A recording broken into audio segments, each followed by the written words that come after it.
Hey, yo, what's good, everyone? Twisted here with the Opener Sorcery, and today I want to go ahead and talk about numbers. And in regards to numbers, obviously, basic mathematics, we should all be familiar with them by now if you're listening to this, and all that sort of thing. 0, 1, 2, 3, 4, 5, 6, 7, 8, and 9. But when it comes to the meaning ascribed to each of them, when it comes to the significance that they hold, the traits that they happen to have, allowing that further understanding to help us understand other concepts, aspects of existence, and so on, I definitely want to go ahead and take time to go ahead and touch upon that sort of thing and what each of them happen to embody, for, just that general understanding, and then potentially to serve as a basis and foundation for exploring other things down the road in other monologues or discussions in conversations.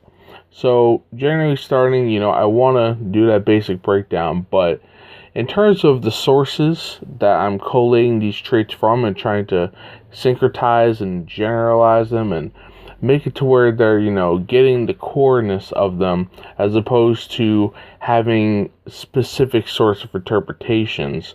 I have a variety of sources that I pulled from, but in particular, I will highlight one being worldnumerology.com. And the reason why is because I like their approach to the numbers in of themselves. And I'll go ahead and explain what I mean with a particular quotes from the site itself.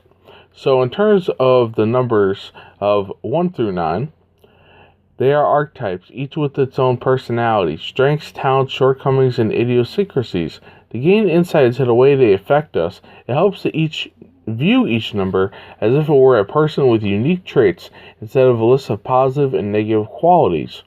So in that sort of regard and sense, right, I like being able to have that as personified archetypes, approaching each number with that, and what have you. Those core energies, those core aspects of them being able to be highlighted just like you would for a person, and all of that sort of thing. So, various sources that I pulled from is worldnumerology.com, numerology.com, a website called writingthebeast.com and their particular section on numbers, learnedreligions.com and their page on the basics of numerology, as well as different books and PDFs and all that sort of thing that I can go ahead and find just for going ahead and looking for potential synonyms that would work and all that sort of thing, and giving me a better general idea, or at least aside from my own inherent knowing, going ahead and being able to verbalize them and put them down in word form better, and reinforcing said things that I may have known intuitively already. So with that having been said, before we get into the individual numbers themselves, I do want to talk about the nature of odds and evens. Now, while there isn't really a complete consensus on odds or evens being associated with genders or having that particular sort of thing, there tend to be a cultural variety of interpretations in regards to that, whether they have genders or not. However, in alignment with the sources that I referenced, more often than not, particularly world numerology, they do happen to ascribe to each category of odds and evens, a particular sort of, gender and energy affinity, what have you. So in regards to that, odds happen to be masculine and evens happen to be feminine. Now, once again, in the total grand scheme of things, it is not necessarily the case, but in terms of, like I said, what I found amongst more cases than not of the different interpretations of numerology that I referenced, it does happen to be the case. So, take it with a grain of salt, but at the same time, those are general themes that you may see throughout when looking up numbers yourself. So, with that, before we get to any of the 1 through 9, we have to start with 0, right? And with that, 0 happens to denote nothing, formlessness, potential, chaos, and also, in a sense, beginnings as well. And that is related to the depiction of the Fool in the Tarot's major arcana progression of things. In regards to the Fool archetype itself, that is something that myself, my lovely co-host Devi, as well as our friend Y King happened to discuss previously. And I will leave a link for that in the description, what have you.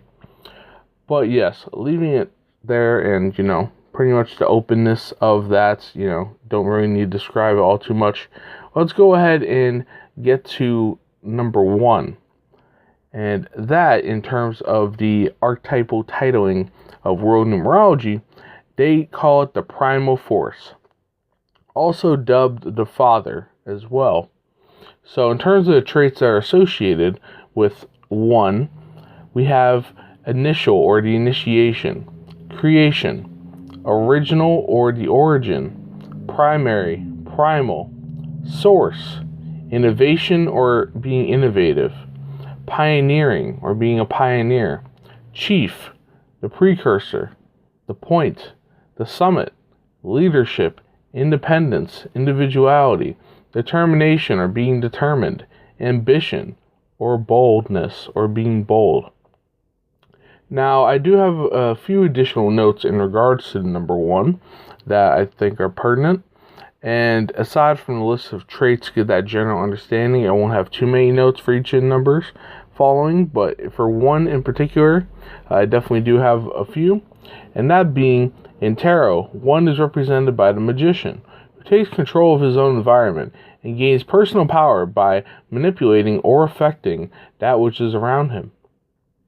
The primitive unit, that of the androgen or androgynous, or the atom, man and woman, will be reconstituted at the end of times. So by the name Adam, man, and woman, it's not necessarily talking about, Adam as in Adam and Eve. It's talking about before, in the biblical lore, Adam pre-existed Eve, and a rib was taken from him to form Eve. So more so of when Adam had the masculine and the feminine within them, as opposed to it being separated into Adam and Eve. So once again, the Adam, man, and woman in this regard. The initial base pure human before the division of male and female. Now, in regards to that right there, that androgynous sort of manner of existence, the androgen, I believe I'm mispronouncing it there, but in terms of that, in alchemical terminology, in alchemy, it is known as the rebus. Now, in terms of that particular figure, to go further into that, once again, that's something that Devi and I happened to discuss previously when we were discussing the nature of mystical union, hermaphroditus, kundalini, and rebus. So once again, same as the other video that was referenced, I'll go ahead and leave a link in the description. Now, if 1 happens to be more so of the essence of things, 2 is more so of the existence. So in that regard, in terms of the archetypal titling from world numerology, 2 happens to be the all-knowing. So in this sense, just as 1 happened to be the father, 2 is the mother, and also considered the most feminine among all numbers. Now, in terms of traits that this happens to embody, in regards to the all-knowing, it happens to be rather harmonious, or, rather in harmony with things, a peacemaker in peacemaking, cooperative, or good with cooperation, inclusive, supportive, empathic, and empathetic, forgiving, understanding, tactful, sensitive, subtle, gentle, diplomatic, influential, and of course, as the title itself stated, all-knowing. So that intuitiveness right there, that happens to be understood and known by those who embody the feminine, by woman's intuition, as you've likely gone ahead and heard in many cases, and all that when it comes to just generally speaking, when it comes to women knowing things somehow and that they generally wouldn't. Granted, obviously men have intuition as well, but I will digress and not go further into that. And in regards to the additional notes I have here, in regards to the number 2 itself, it symbolizes love and clarity, since there is duality between which gives and which receives. Also, it represents sexuality, since 2 represents also the division of the unit into male and female. So this is more so where 1, in a sense, would be in regards to, say, Adam, the more so man and woman that, went ahead and existed prior to the separation of the rib to create Eve. This is more so the embodiment of Adam the male and Eve the woman, Eve the female, what have you. And this number 2, happens to be embodied and associated with the High Priestess card in Tarot's Major Arcana. Now, having made ascriptions in relations to tarot cards thus far in this particular topic, what have you, I won't necessarily continue doing so all too much. And in having discussed tarot previously, I'll go ahead and, link a description, put a link in the description for the conversation that Devi and I had discussing tarot previously. So yes, in terms of the numbers and their archetypal manners and traits in of themselves, going further along, number 3 is dubbed by World Numerology as the creative child. So in this regard, it is, once again, creative, it has creativity, it's luck, it has luckiness, it is rather rhythmic, it's about self-expression and being expressive in a variety of means, rather optimistic or having optimism, rather lighthearted and jovial, having the ability to be communicative and good with communication, artistic, charming, and also rather curious.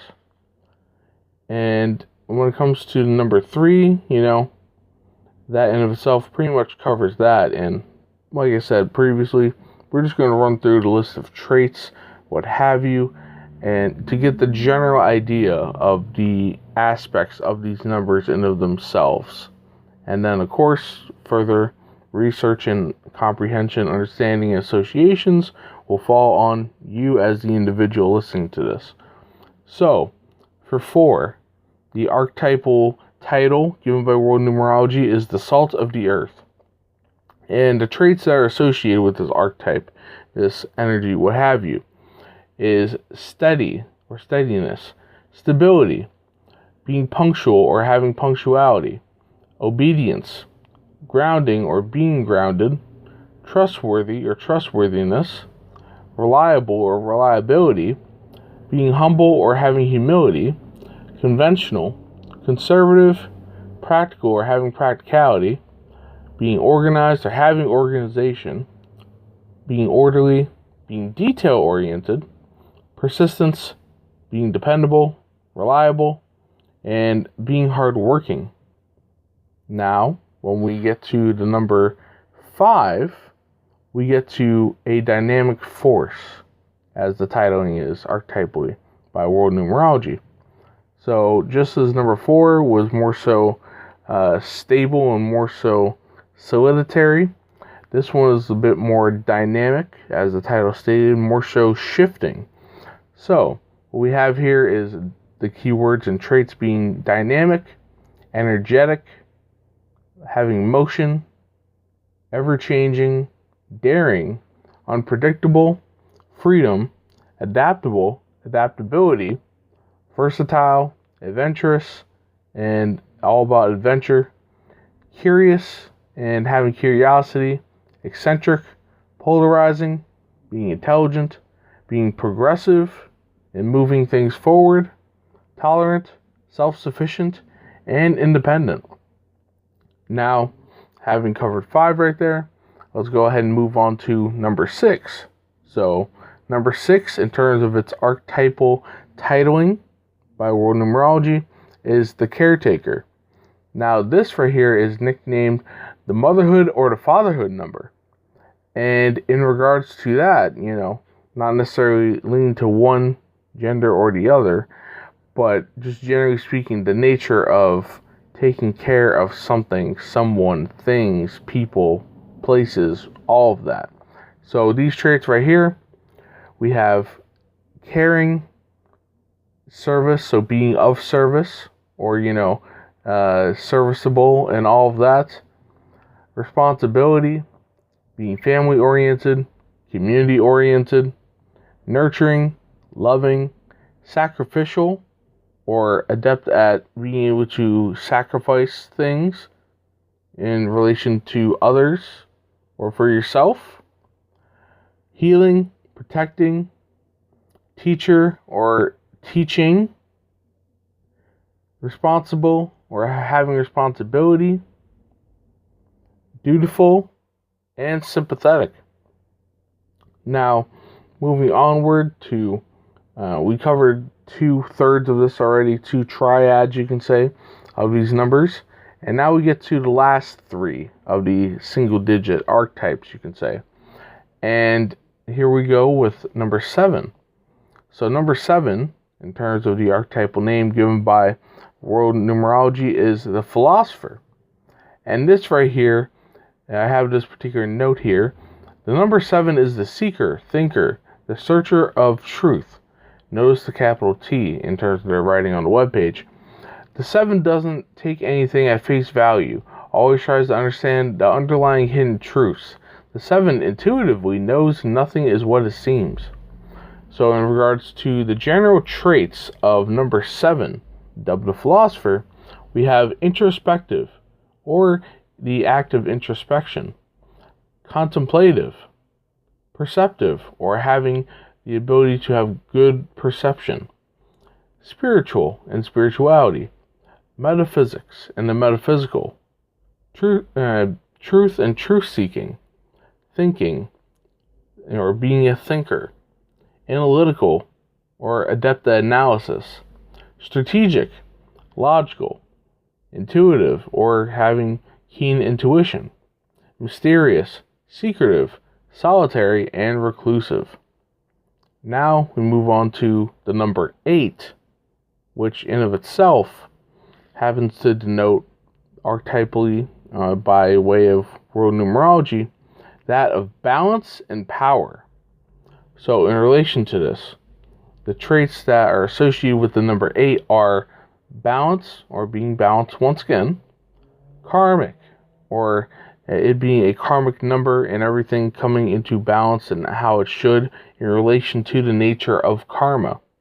Enduring, dedicated or dedication. Driven, ambitious, efficient, rational. Power or powerful. Authoritative or authoritative. Being strong or having strength. Goal-oriented. Successful or having success. Accomplishment, achievement, abundance, and prosperity, or being prosperous. And now we come down to number 9, the last of the single-digit numbers, and what have you. Now this one is, in terms of the titling of the archetypes and, all of that, this one is about global awareness. So with 9 being about global awareness, these are the themes, these are traits of universal love, being aware or awareness, completion, finalization, perfection, the world or worldliness, harmony or harmoniousness, being humanitarian, being compassionate, having selflessness, being able to be sacrificial or being able to undertake sacrifice, being kind, accepting, tolerant, being spiritual or the nature of spirituality, being wise or having wisdom, being deep or having depth, being intuitive or having intuition, being experienced, and majesticness or just majestic in of itself, having grace or being graceful, and being elevated or elevation. Now, a particular additional note that I have here aside from the traits is that 9 is listed as the number of meditation, what have you. Now, in terms of the topic of meditation in of itself, that has been discussed previously by both Devi and I, as well as, with a few other guests in regards to a couple of topics that is about the act of meditation, as well as more so of a mindset, a perspective approach in regards to meditation. So in regards to those two topics we talked about meditation with our fellow friends and guests, Light and Dunster. And when it came to presence and the power of now, we discussed that with our friend and guest Bodhizen previously, to which we can go ahead and provide links in the description as well for those. So in going ahead and covering those single-digit archetypal approaches to understanding numbers in of themselves, then what happens when we get to, say, double-digit numbers, triple-digit numbers, and so on. Now, of course, I'm not going to go ahead and talk about, say, 1, and then we get to, say, 12, and then, 47, and, all these different particular numbers. I will specifically talk about numbers that repeat digits, though, for the sake of this. So, generally speaking, there are things known out there in the nature of numerology that are called both master numbers as well as power numbers, for numbers that are repeating and have 2 digits, what have you. So, for example, there's the classifications of double-digit numbers that repeat happen to be categorized differently. So, master numbers are considered 11, 22, and 33. And power numbers are considered 44, 55, 66, and so on. Now, in regards to both of those, I'm not going to get into the scope of those in this particular conversation all too specifically, but to generally put it, pretty much the general force, the general energies, the general traits of 1 through 9 will be, duplicated, will be quantified, multiplied, what have you. So it's a more so abundant, more so stronger iteration of those singular numbers. And then this sort of thing applies not only just to double-digit repeating numbers, master numbers and power numbers, but also to triplicities such as 111, 222, and 333, or say quadruplicities, as in 1111, 2222, 333, 3, and so on, as well as quintuplicities. So that's 11,111, 22,222, 33,333, and so on. And just each time that you add a repeating number, it just quantifies, magnifies, intensifies the core energy of that single digit number, what have you, to give a very general, rudimentary understanding of these. And of course, you can search for yourself in various books, articles, and what have you, of different interpretations for specific traits of these numbers and the various perspectives that exist throughout. But in any case, right, generally speaking, me mentioning the master numbers and the power numbers, or triplicities, quadruplicities, and quintuplicities, a lot of times there's interest within the spiritual, metaphysical, occult, esoteric realm of things. Very much so, because a lot of people ascribe them to have meaning in them popping up in seemingly uncanny and odd situations. And in regards to that, a lot of times they're deemed and entitled as angel numbers, right? So the general nature of angel numbers and this phenomenon occurring when these numbers happen to pop up quite a bit is that this manner of, this uncanniness, or what is seen as coincidental, what have you, happens to do with the nature, the idea of synchronicities. Now, not covering that subject in full or at a broad depth at present, that can be done at a later point. But in terms of synchronicities in general, for that general understanding for right now, pretty much synchronicities are when things happen to occur in a patternistic or a unseemly fashion that just pure coincidence isn't necessarily able to understand, or you get an intuitive feeling alongside it, or if something just happens to click and you're noticing of this particular thing once, twice, multiple times, so on and so forth.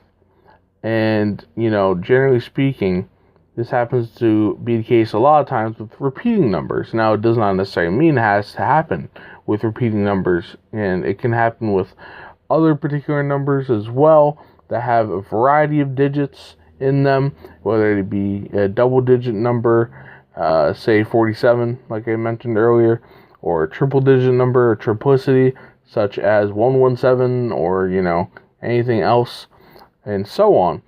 But generally speaking, a lot of times people associate angel numbers and synchronistic numbers and them popping up with more so of the repeating numbers and what have you.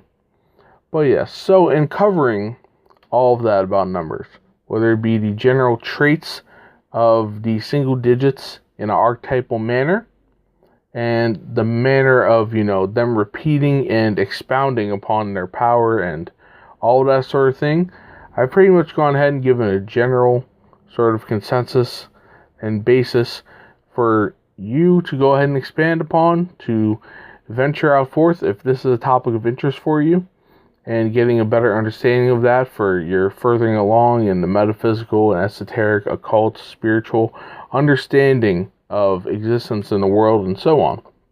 I will go ahead and recommend a couple of texts that can go ahead and help you understand a little bit more so in regards to how it relates to existence and to you. And there's many books out there that go ahead and speak about this topic and these sorts of topics in general.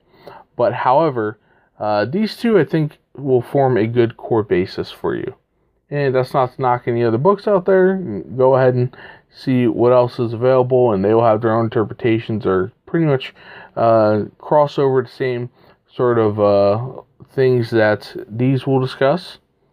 But in two of them, one of them is the public domain, first and foremost, and a bit older, and that is Numbers, Their Occult Power and Mystic Virtue by William Wynne Westcott, also known as W. Wynne Westcott, and what have you. And also, in terms of how it can more so relate to you, these numbers, in a more so archetypal personality manner of understanding your own personality. While there is the nature of numerology, which can be discussed at a later date, there also exists a personality system which uses the single digit archetypes in themselves as more so of embodiments of a person, and that is the Enneagram personality system, what have you. And doing that right there, the particular text, the particular book that I recommend, that I have a copy of myself and reference rather often, is Personality Types, Using the Enneagram for Self-Discovery by Don Richard Riso. And once again, that's Don Richard Riso. And in regards to both those books, I'll put links to either Goodreads or as an Amazon affiliate in the description for you to check out. Now, when it comes to a lot of topics, generally speaking, if you have heard me previously, I usually make an association to music and all that sort of thing, and just my own personal sort of nature of bridging the gap between what seems to be, educational or logical or, esoteric and all that sort of stuff to more so of popular, pop culture, whatever. But for me, when I think of numbers and the music that plays in my head, generally speaking, I immediately think of the song 10 Crack Commandments by the Notorious B.I.G., aka Biggie Smalls, and also produced by DJ Premier. And that, numbers happen to be scratched and all sort of thing of 1 through 9. So as it goes in the song, 1, 2, 3, 4, 5, 6, 7, 8, 9, and all that. And pretty much, generally speaking, it's a pretty damn good song, pretty good track if you have not heard it before. But alas, that just happens to play in my brain radio, and that's a little bit of an aside to cap this sort of subject and topic off. But yes, once again, That was talking about numbers, the single digits, their archetypes and traits, and all of that sort of thing. And yes, so in having covered all that, this is Twisted with Open Sorcery, and stay frosty, Nieces. Peace.